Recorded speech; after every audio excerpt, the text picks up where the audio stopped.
streamed live on Twitch at LordBrandon10.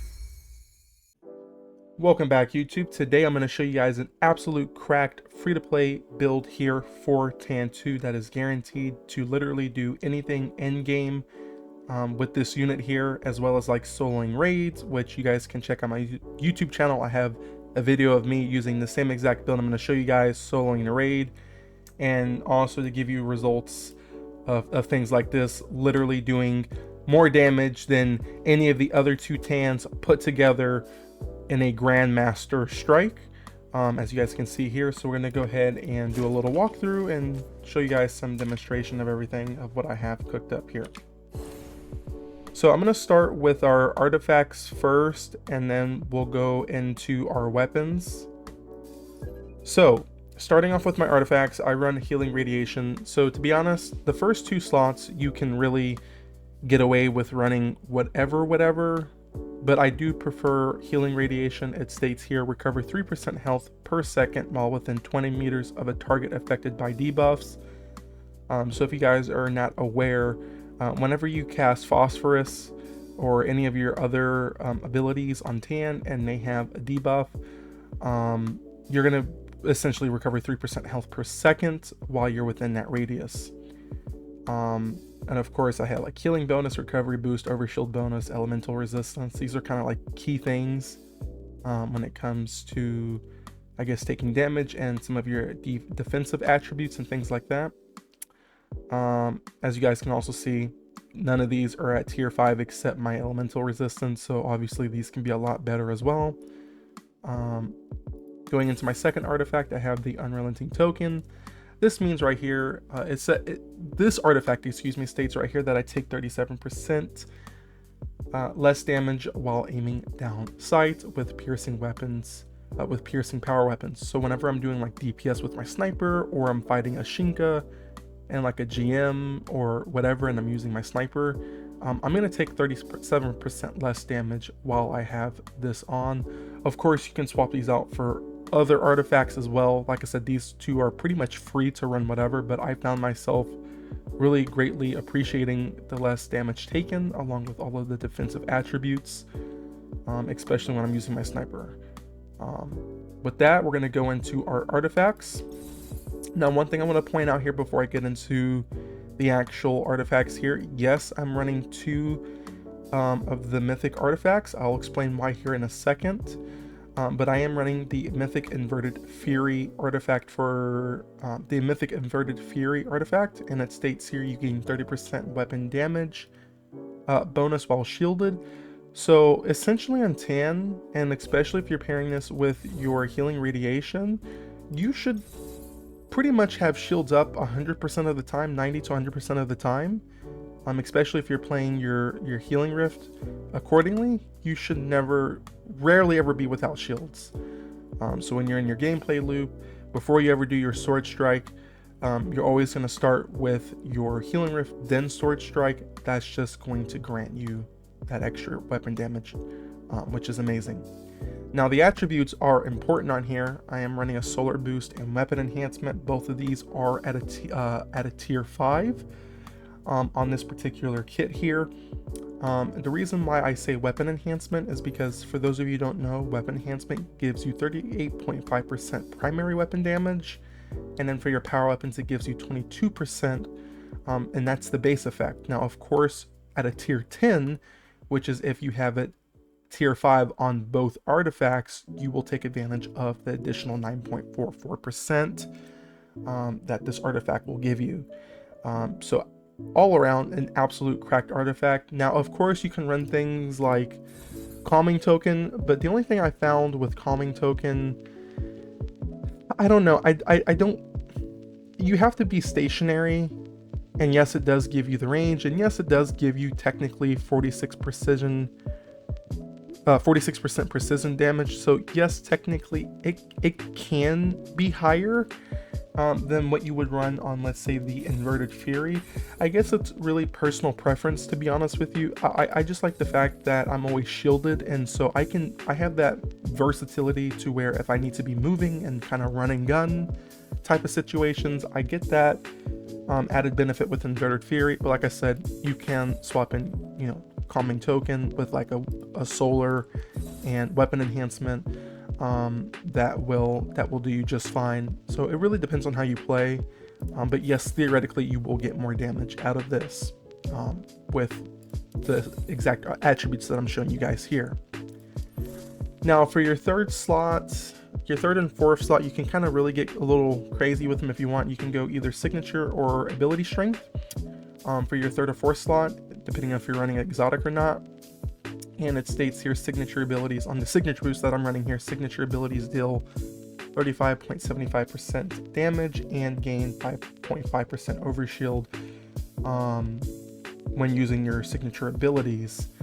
I personally like signature. I mean, like I said, either or is good. Once again, it's down to one of those things. It's personal preference. Do you prefer signature? Do you prefer the ability strength? I prefer this because, like I said, whenever I do my sword strike, I'm going to deal the additional 35.75%, which is also going to tie into my solar boost as well, because the solar boost is also going to grant that an additional 16.5% as well. I'm not sure if that's additive or multiplicative. I haven't gone that far into the actual numbers and things, but those two will pair well together on TAN. And of course the solar does go for your solar weapons, which we'll touch on that in a second, but you know, that's going to also help that as well, since I'm running the 40k and Polaris Lance on this particular build here. Now on my fourth slot, I am running Illuminated Ground. Once again, coming in with the solar boost and weapon enhancement, because if you have two T5s in column 4 and on column 3, excuse me, those are going to come out to a grand total of 220 to give you that tier 10 for the extra damage that you're going to get for both of those attributes. Now, this particular perk states that casting signature abilities while stationary grants 36% weapon damage bonus for 6 seconds. And so people don't know this, but every time you do your V ability to swap between the sunrise or sunset mode, which is the sword strike or healing rift, that actually counts as a signature ability when you do that. So you essentially, even if you're like on a tier 5 or tier 6 TAN, you essentially have that ability to swap between the two almost indefinitely. And so that's another guaranteed 36% damage that's going to have essentially unlimited uptime.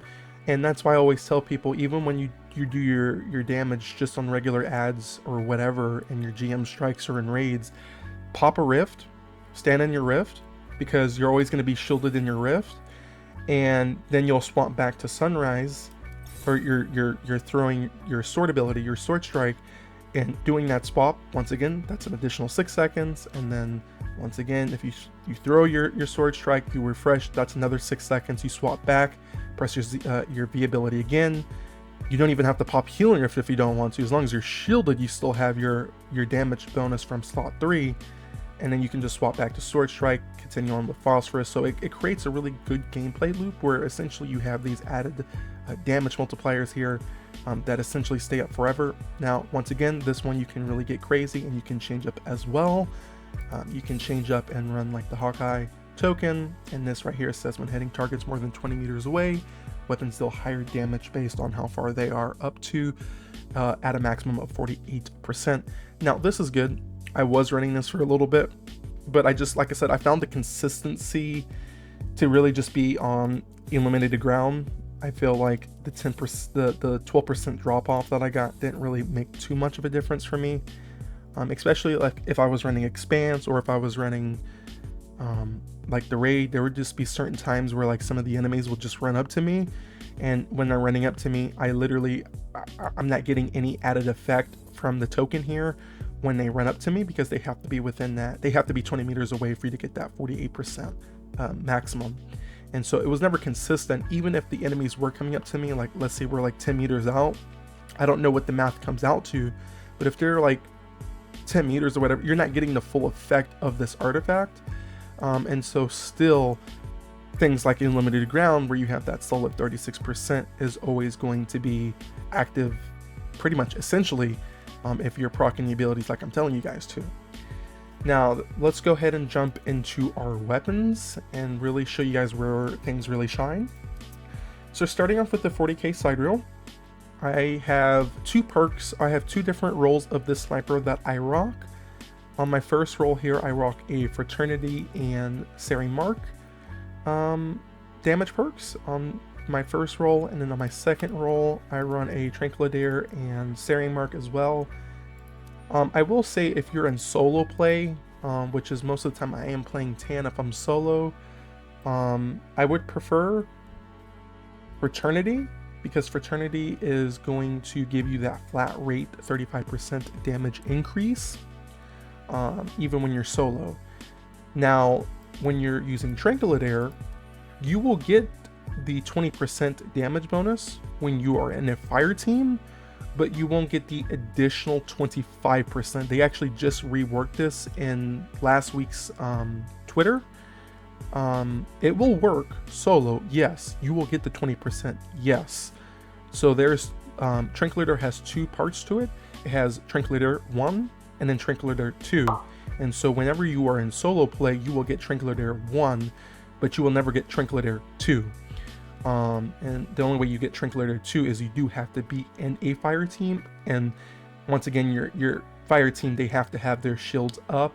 And so the only way that this role would ever be viable is like if you're doing boss DPS and you have like a healing rift with a damage well out, or like a healing well and a damage well out from another TAN, so that way you can guarantee that those shields stay up. And that if you are doing that method in terms of damage, Tranquilidaire will do more damage than Fraternity, but like I said, it's just one of those things where you have to have both roles, because if you're in solo play, then Fraternity does hit harder, and we'll showcase that here in a second. Now with that, my exotic mods, nothing really too special. I have the Fraternity exotic perk upgrade available, and then I have the Sari Mark exotic perk upgrade available.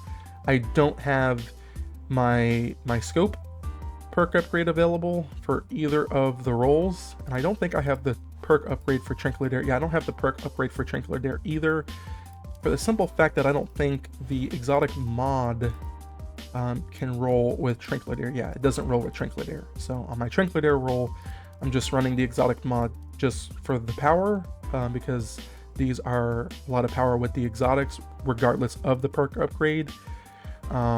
But yeah, so that is the kit that I am running for my sniper. And of course I have Polaris Lance at a tier 2 catalyst. I'm working on getting it to level 3 to get the additional 75% blast damage. It's just kind of hard when you're free to play and you have to kind of grind the game every week or every day for the pinnacle energy, and then running legendary campaign and having to wait for the resets. And then my reload speed and all this other catalyst boost right here is what I have for my Polaris Lance. Now, one more thing I want to add on before I go into some gameplay footage. You guys do, as you guys can see right here, I do have a Magoichi sniper here. It's a beautiful sniper, hits like a tank. I have this here as well, the god roll for Statue's Heart and Pranayama. Forgive me if I said that wrong. And of course I do have my exotic mods on here as well. The only reason I'm not running Magoichi compared to the 40k, if you guys look, if I can bring up the advanced stats, if you guys look, the max rate of fire on this is 90. And if you look at the 40k, the max rate of fire is 140. And so when we look at things like Exacus's Tabernacle, or just on any DPS metric testing phase that we do on the channel for the 30 seconds, you will always get more shots off on the 40k side reel than you will on the actual Magoichi. Now, another thing that I want to point out as well, in comparison to the rate of fire, is the damage outputs on both snipers. The DPS output value on Magoichi is 3700. We round it up to 3800, and then on the 40k side reel, the damage output, or the DPS, is 4300. You can round that up to 4400. So overall, the 40k hits harder and has a better rate of fire on the sniper. And so that is why I run exclusively the 40k as my Mythic Sniper on TAN.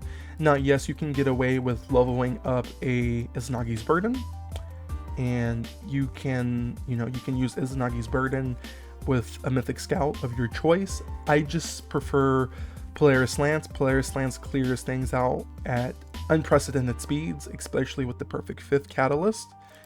And 40k just hits like a truck, man. It really does. It hits like a truck. And I even one-phased. If I can get a clip of it, I'll put the clip into the video here.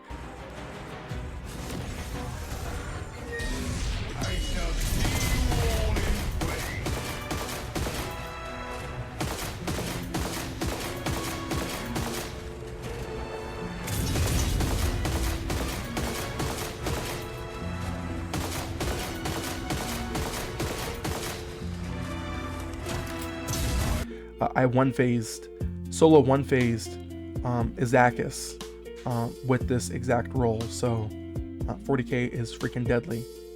Now, I'm sorry I keep delaying it into the gameplay footage here, but one more thing I want to point out: if you guys do prefer Magoichi over 40k, I have the same exact artifact for Inverted Fury, but swapped with Void Boost, and same thing here. I also have the swap with Void Boost. Now, one thing I want to point out, the reason why this whole build works and why I'm running Mythic artifacts is because whenever you guys get ready to, let's say we look at eliminated ground, right, for the exotic. Let's say I want to use this. Yes, it gives you higher power, but the only issue is when it comes to refracting, it costs the artifactual essence, and these are only earned by spending pinnacle energy via the chaos mode for singularity.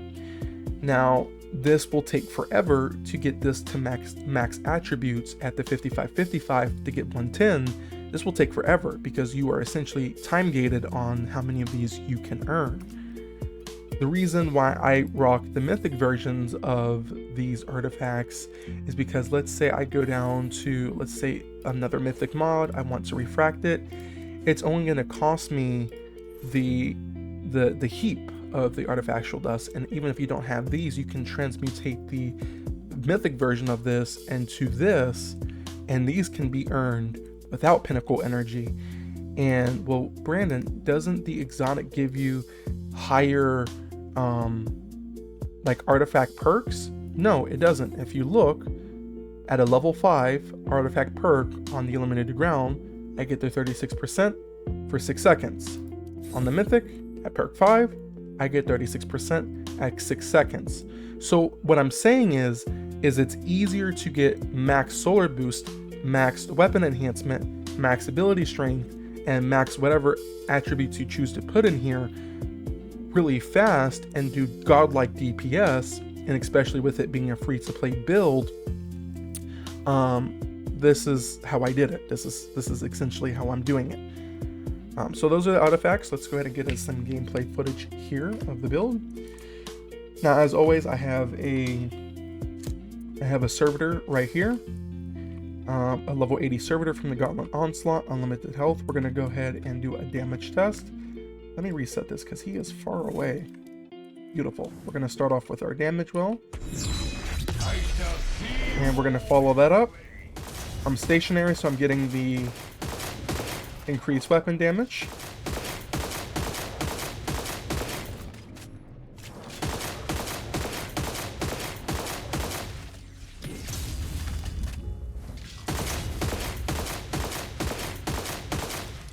So I did 10 mil in less than, 20 seconds?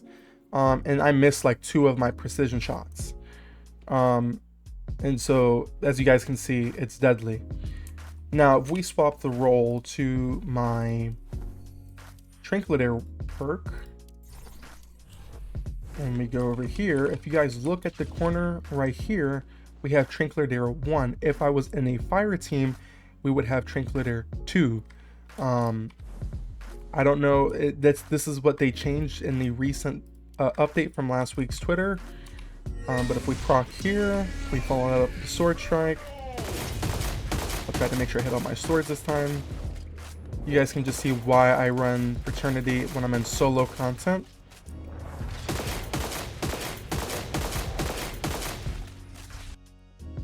My game's glitched. And the sound just went off. But we did 10.4. So like I said, it varies. I mean, you can run Chancellor. It really depends on what you guys prefer for your damage perk. When I did additional testing, I actually did more on Fraternity solo, but as you guys saw in this demonstration, I got more with Tranquilidaire. So like I said, it really depends on what you guys prefer. So one thing, so I want to point out something real quick. As you guys can see, I'm standing still, right? I do my Z ability. Now I have the increased damage. I don't know if you guys saw that. We're going to reset that. So for one shot on Polaris Lance, I hit for 17,000. You saw that, right? One shot, I hit 17,000. Now, if I reset this and I just do my Z ability and hit, I'm at 24,000 now for 6 seconds. You see how that works, guys? And so that is why I'm telling you guys, as you can see in the bottom left, right here, I can essentially keep swapping my abilities, and I have unlimited uptime on my artifact right here for Illuminated Ground. So I'm always going to have that 36%. So whenever you get into higher end content, I'll usually start off with my Healing Rift, because this will give you the first initial 6. Pop my Healing Rift, swap over. I still have the damage boost, and then you saw it's going to drop off. Right there, it dropped off. Follow that up with my Sword Strike, and now we're doing, as you guys can see, a lot more. So the gameplay loop is pretty consistent. You're never going to be without your abilities, and you're always going to do really, really great DPS on TAN. So that's pretty much it. Like I said, if I have a clip, I would have already inserted it into the video so you guys can see I did the solo 1 phase. This build is amazing, guys. This is, in my opinion, the best TAN-2 free-to-play build in the entire game. For those of you who want to see my talent tree, this is it. Unfortunately, I don't have a T6. I am capped at how many Lumia leaves I am able to earn. And so that is my talent tree for TAN. And that is pretty much it, guys. I hope you guys enjoyed this video. Please let me know what you guys think of this build down below in the comment section. Let me know if there's anything else you would have changed, or what are you rocking on your TAN? Are you hitting similar numbers, or are you hitting higher numbers? Also, we are live streaming this game every day over on my Twitch channel at Lord Brandon 10, link down in the description, where we do these tests live. We're doing calamity helps, we're doing regular PvE, raid helps, you name it. We are helping any and everyone in trying to build the community.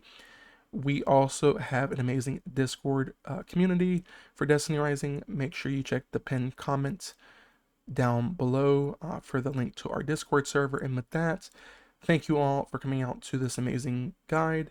We all have a great day and enjoy. Peace. Subscribe.